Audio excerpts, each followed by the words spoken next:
Don't shoot him. Catherine Morrison's voice cut through the Arizona forest like a blade. Her fiancé, Thomas Whitfield, stood frozen, rifle aimed at the wounded Apache warrior, bleeding beneath the fallen pine log. Catherine, get away from that savage right now. Thomas's finger tightened on the trigger.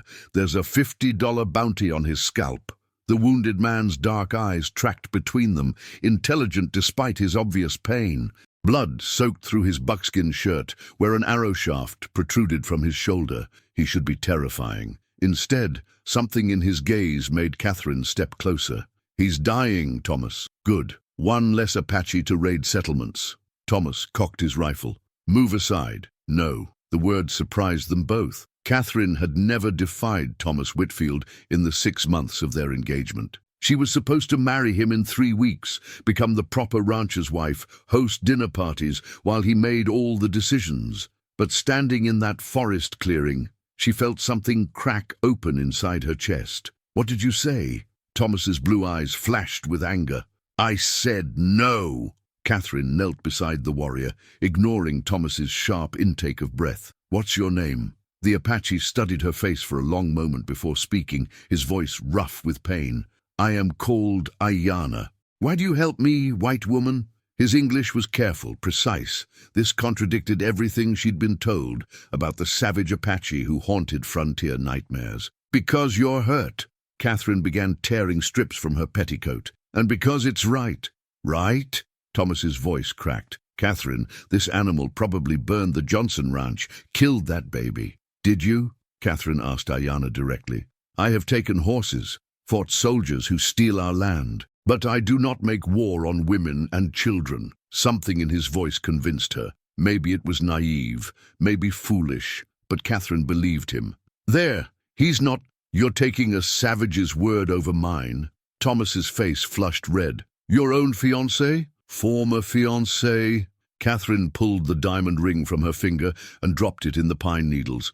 Consider our engagement broken. Silence stretched between them like a drawn bowstring. Thomas stared at the fallen ring, then back at Catherine's determined face. You've lost your mind. His voice turned cold, calculating. Fine, have your savage, but when he scalps you in your sleep, don't come crying to Copper Ridge. Thomas stalked back through the underbrush. His horse's hoofbeats faded into the distance, leaving Catherine alone with the wounded warrior and the wreckage of her old life. You have destroyed everything for a stranger, Ayanna said quietly. Catherine bound his wounds with steady hands, though her heart raced. She had no plan beyond keeping him alive, no idea what came next. No, she said, meeting his dark eyes. I think I just started living. But as she helped him to his feet, Catherine couldn't shake the feeling that her real troubles were only beginning. Thomas Whitfield wasn't the type of man who accepted defeat gracefully. And in 1873, Arizona Territory, a white woman who chose an Apache over her own people had made herself an enemy of everyone she'd ever known. The forest around them seemed to hold its breath, waiting. Behind them, unnoticed in the shadows, a figure on horseback watched their every move before melting back into the trees.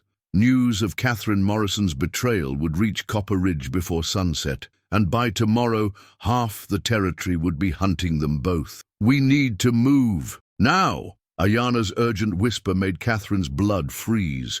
The Apache warrior was leaning heavily against a boulder, his face pale despite his bronzed skin, but his dark eyes scanned the forest with predatory alertness. What is it? Catherine kept her voice low, though she heard nothing but wind through the pines. Riders, come in fast. Ayanna pushed himself upright with visible effort. Your Thomas brings friends. Catherine's stomach dropped. Of course Thomas wouldn't simply ride away and accept defeat. The Whitfield family had built their empire by crushing anyone who opposed them. How many? She asked, helping Ayanna toward deeper cover. 6, maybe 7. His breathing was labored but controlled. Armed, angry! The sound of hoofbeats reached them then, growing louder with each passing second. Catherine recognized Thomas's voice above the others, sharp with authority and rage. She's somewhere in these woods with that savage. Find them both. "What if she's been taken hostage?" another voice called. Catherine recognized it as Deputy Marshal Brady, Thomas's drinking companion. "Then we rescue her and string up the Apache." Thomas's voice was ice cold. "Either way, that redskin dies today." Catherine felt sick. These weren't lawmen seeking justice. This was a lynch mob. "This way." Ayana gripped her hand, his calloused fingers surprisingly gentle. Despite his wounds, he moved through the forest like smoke, finding paths where Catherine saw only impenetrable brush. They climbed higher into the mountains, Ayana somehow knowing exactly where to step to avoid loose rocks or snapping branches. Catherine's riding boots slipped on the steep terrain, but his steady hand kept her upright. "Where are we going?" she whispered. "Sacred place, hidden valley.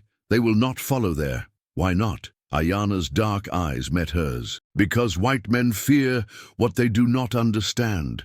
Behind them the voices grew closer. Catherine heard Thomas shouting orders, the crash of men forcing their way through undergrowth. Her heart hammered against her ribs. "There! Fresh tracks!" She's got to be helping him. No other way he could move this fast wounded. "When we find her, she'll have some explaining to do." Catherine stumbled over a fallen log, her dress catching on thorns. Ayana steadied her, his touch sending unexpected warmth through her despite their desperate situation.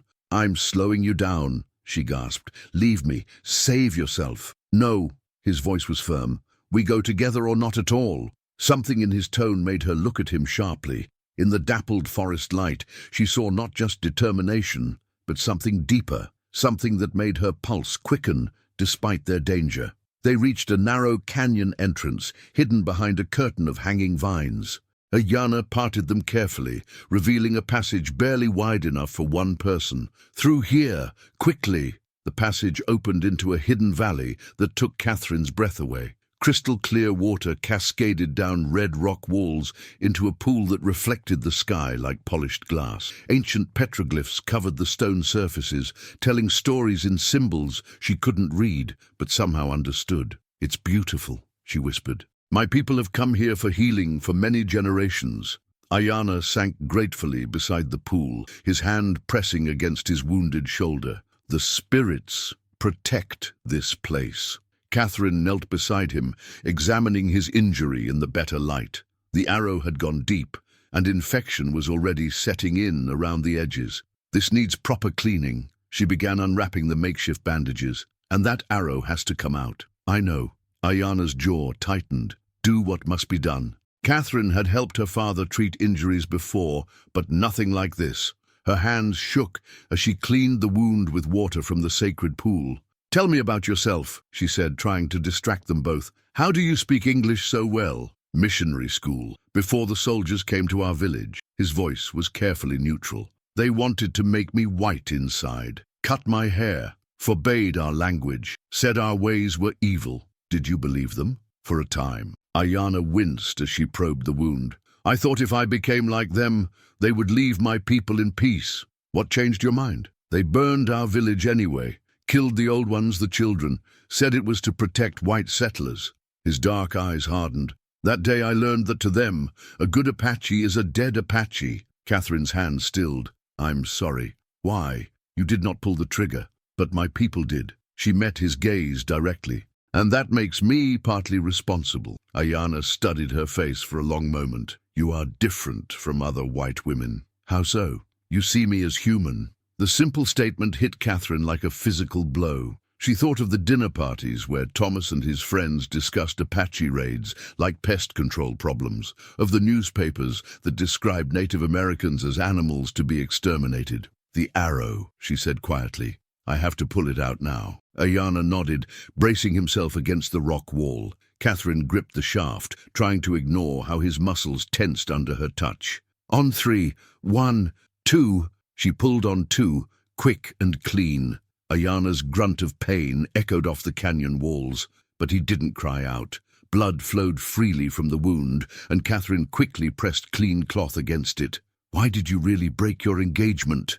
Ayana asked through gritted teeth. Catherine's hands stilled. "What do you mean? A woman does not destroy her life for a stranger without reason. There is more to your story." She was quiet for so long he thought she wouldn't answer. When she finally spoke, her voice was barely above a whisper. Thomas didn't see me as human either, just property, a broodmare for his dynasty. She pressed the bandage firmer, trying to stop the bleeding. I've been suffocating for months, going through the motions of a life that felt like dying slowly. And now? Catherine looked around the hidden valley, at the ancient symbols on the walls, at this wounded warrior who spoke to her as an equal. Now I feel alive for the first time in my life. Their eyes met across the small space between them, and something electric passed between them. Catherine felt her breath catch. "Catherine Morrison, you are a dangerous woman," Ayanna said softly. "Why dangerous?" "Because you make me want to live." The moment stretched between them, charged with possibility and peril. Then the sound of voices echoed from the canyon entrance, shattering their fragile peace. "Tracks lead this way. Check behind those vines." Catherine's blood turned to ice. They had been found. Ayanna struggled to his feet, his good hand moving to the knife at his belt. "Stay behind me." "No." Catherine rose beside him, her chin lifted defiantly. "We face this together."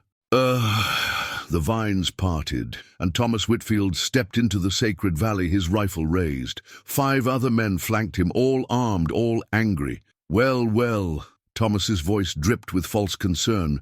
"Catherine, darling, thank God you're safe. Step away from that savage and come home." "I am home," Catherine said firmly. Thomas's mask of civility slipped.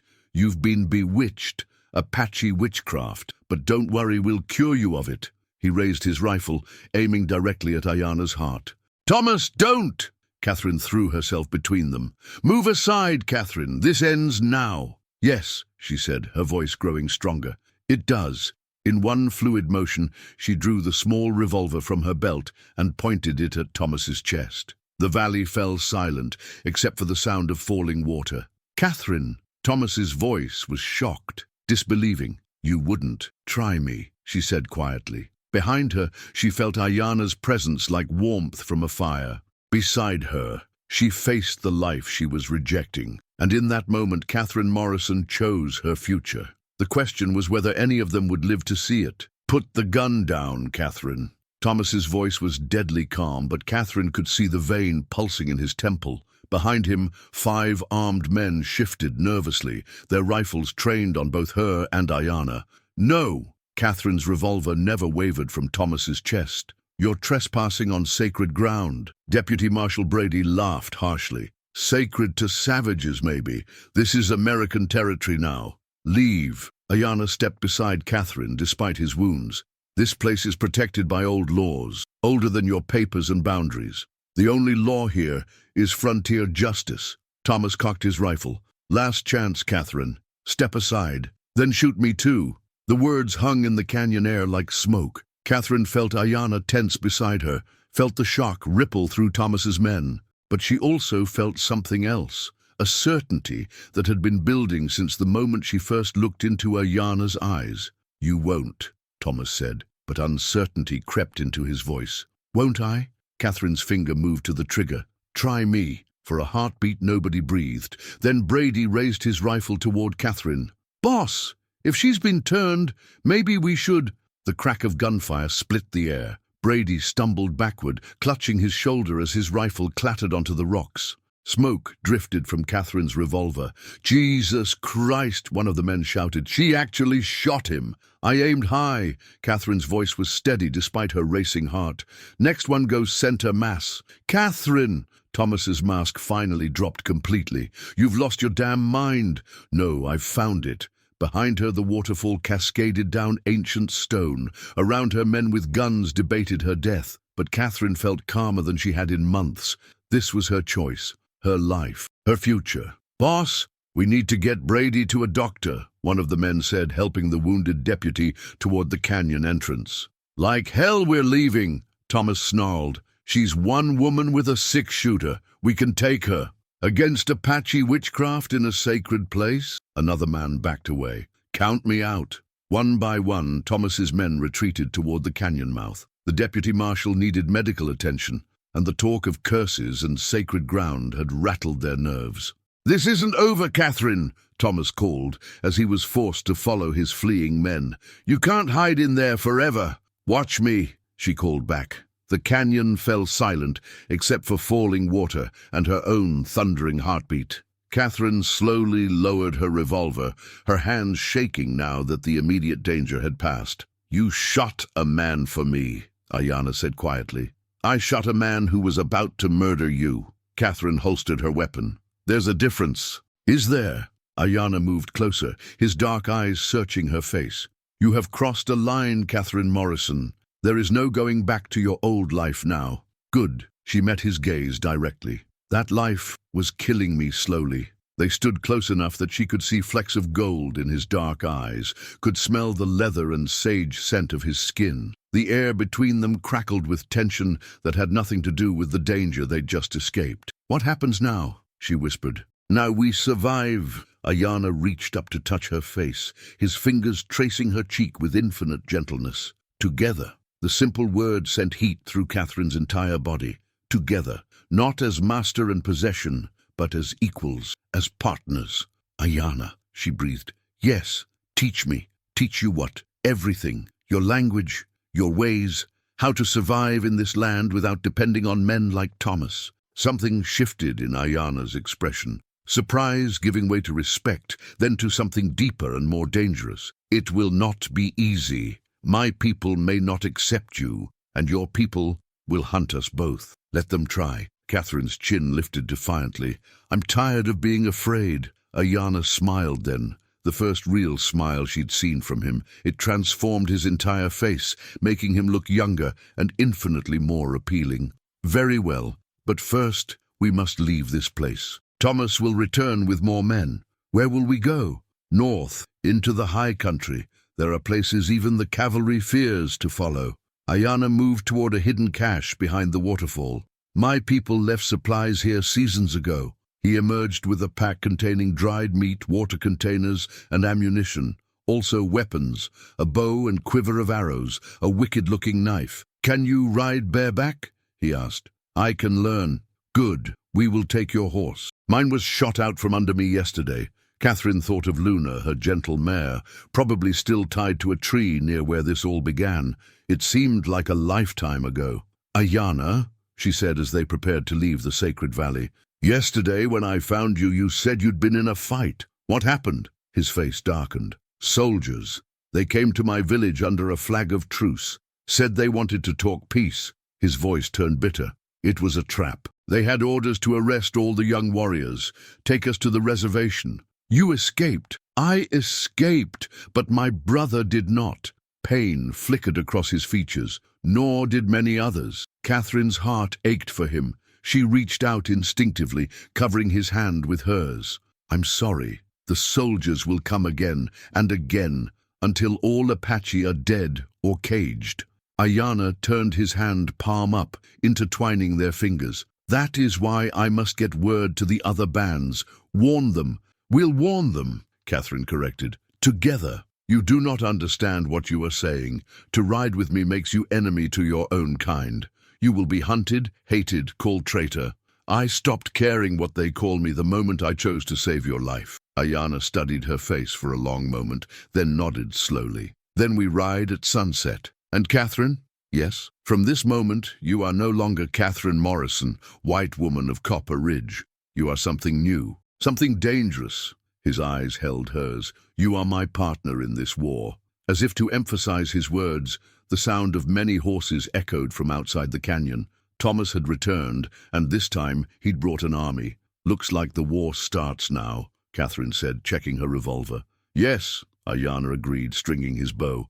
"It does." Through the canyon entrance, they could see torches beginning to flicker in the gathering dusk. Thomas's voice carried on the night air, rallying his men for an assault on the sacred valley. Catherine Morrison, proper young lady of Copper Ridge, had died in this canyon. What emerged would be something far more dangerous than Thomas Whitfield could possibly imagine. The real question was whether she and Ayanna could survive long enough to become it. "They're surrounding the canyon." Ayanna's whisper cut through the darkness as torchlight flickered beyond the hidden entrance. Catherine counted at least 20 men spreading out across the mountainside, cutting off every escape route. Thomas brought half of Copper Ridge, she breathed. More than that, Ayana pointed to mounted figures on the ridge above. Cavalry uniforms.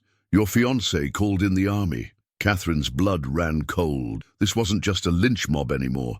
This was a military operation. "Attention in the canyon!" Thomas's voice boomed off the rock walls. "This is your final warning. Send out the Apache and surrender yourself, Catherine. And if I don't," she called back, "then we smoke you out like the animals you've chosen to side with." As if to emphasize his threat, flaming arrows began arcing over the canyon walls.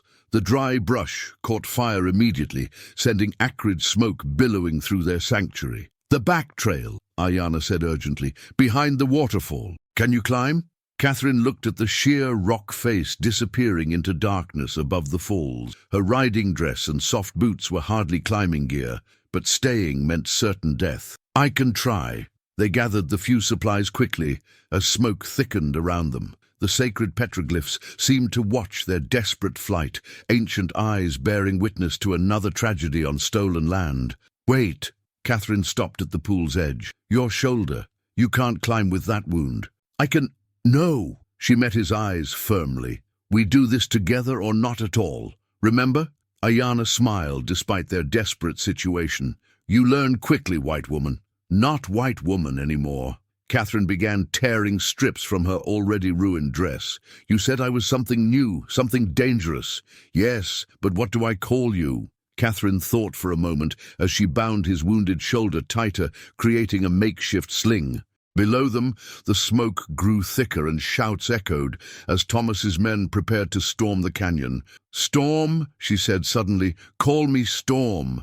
"Storm." Ayana tested the name, his accent making it sound like music. "It suits you." They began to climb as bullets started ricocheting off the canyon walls below. Catherine's soft hands were already bleeding from the rough rock, but she pushed upward step by agonizing step. "Almost there," Ayana encouraged, climbing one-handed beside her with fluid grace that made her efforts look clumsy. They emerged onto a narrow ledge just as the canyon below erupted in gunfire. Thomas's men had discovered their escape route, but it was too late. The ledge led to a maze of hidden passages that only the Apache knew. "This way." Ayana led her deeper into the mountain's heart. "There is a place, safe place." They climbed for what felt like hours, through passages so narrow they had to move single file. Catherine's legs trembled with exhaustion, but Ayana's steady presence ahead kept her moving. Finally, they emerged onto a high plateau hidden among the peaks. A small cave nestled against the rock wall, invisible from below. Ancient paintings covered its walls. Warriors and horses, spirits and ceremonies. "My grandfather's vision cave," Ayana explained as they collapsed inside. "He came here to speak with the spirits before battles." Catherine sank against the rock wall, finally allowing herself to feel the magnitude of what had happened. In one day, she had shot a lawman, become a fugitive, and climbed a mountain in a dress. Her old life lay in ruins below them, like the smoke-filled canyon. "Regrets?" Ayana asked quietly. "Only one." Catherine met his eyes. "That it took me so long to wake up." He moved closer in the firelight from his small, smokeless flame. "And what will you do now, Storm?" Who was Catherine Morrison. "Learn to be free." She reached up to touch his face, her fingers tracing the strong line of his jaw. "Learn to be yours." "Mine?" His breath caught. "If you'll have me." A white woman with no people, no home, nothing but the clothes on her back. "You have more than you know." Ayana caught her hand, pressing it against his chest, where his heart beat strong and steady. "You have courage, honor, fire that burns brighter than any torch." Their faces were inches apart now, the cave walls seeming to pulse with ancient energy. Catherine had never felt anything like the pull between them. Magnetic, inevitable, right in a way that her engagement to Thomas had never been. "Ayana," she whispered. "Yes? Kiss me." He didn't hesitate. His lips found hers with a hunger that spoke of desire held in check too long. Catherine melted into him, every nerve ending alive with sensation. This was what she had been missing. what she had been searching for without knowing it. When they finally broke apart, both were breathing hard. "Storm," he murmured against her hair. "Dangerous woman, you will be the death of me." "No." Catherine smiled, feeling powerful and alive in a way she never had before.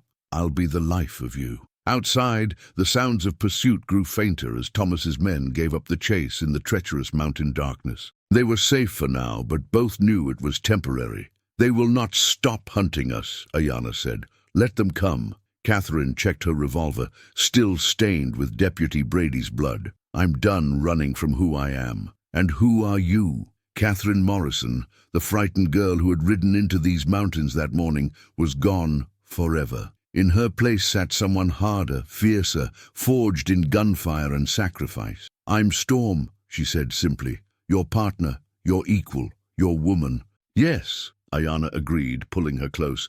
"You are." Outside their hidden cave, the stars wheeled overhead in their ancient patterns. Below, the territory slept uneasily, haunted by reports of the white woman who had chosen love over law, freedom over security. But here in the heart of the sacred mountains, two souls who had found each other against impossible odds planned their future.